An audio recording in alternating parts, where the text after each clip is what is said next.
There's been a lot of scamming going on in ESG. I mean, people know they have to be compliant, but they just buy a couple of carbon credits and say to everybody, oh, we're green.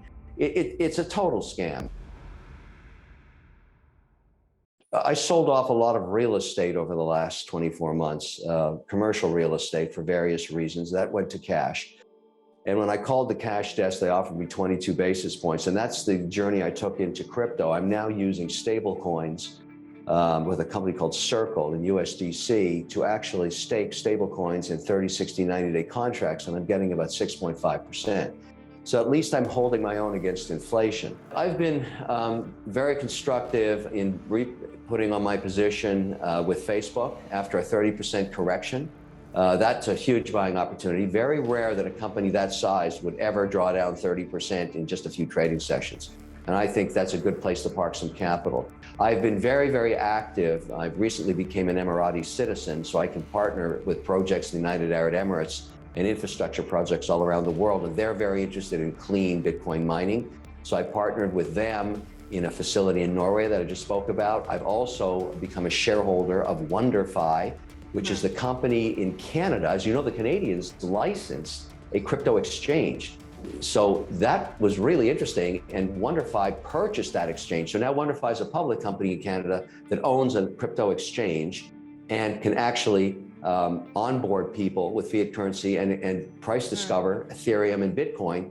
There's nothing like it in the US, and that's a very advanced regulator in Canada. So I'm looking for geographies, countries, where they are allowing that kind of regulation, and you're going to find it in Switzerland, Germany, Australia, and the United Arab Emirates. So I think WonderFi, if you listen to what the manager is saying, is going to be a consolidator of crypto exchange licenses. And when you own a license for crypto exchanges, you're agnostic to crypto pricing. You don't care if it goes up or down. You get paid when it trades. And so I think WonderFi is a great proxy for getting exposure to crypto infrastructure and not have to worry about the price of Bitcoin every day.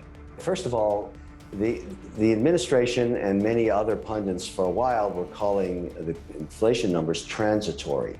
That's simply not the fact. And the reason this has happened is we have never printed 12 cycles. In other words, for 2 years, 24 months, we printed $3 trillion. That's never happened ever in any economy anywhere on earth.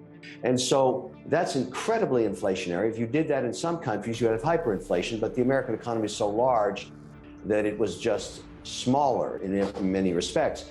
But still 7%. These are huge numbers. You haven't seen this since the 80s. Now, inflation kills presidencies. Why? Because where it hurts most is in food and energy. So if you're driving up to fill your car up in San Francisco or San Diego or Texas right now, and you're paying $5.05 a gallon, that really makes you unhappy. And then you go to buy protein in the grocery store, it's up 24%, 25%, or in some cases you can't even get it. For example, here in South Beach in Miami, we can't get any ham right now because there's no transportation. 20% of the drivers that drive trucks are not working right now, partly because we paid them not to work and partly because of COVID still rampaging around different places. But at the end of the day, it is an emergency because you can't stop but think about what you're paying. And that makes people unhappy, and they reflect it when they go to the polls. So traditionally, the incumbent always loses seats in the midterms. We're now in midterm season, that's coming in November. But in this midterm election, I think you're going to see a slaughter fest. It's going to be really ugly for the Biden administration.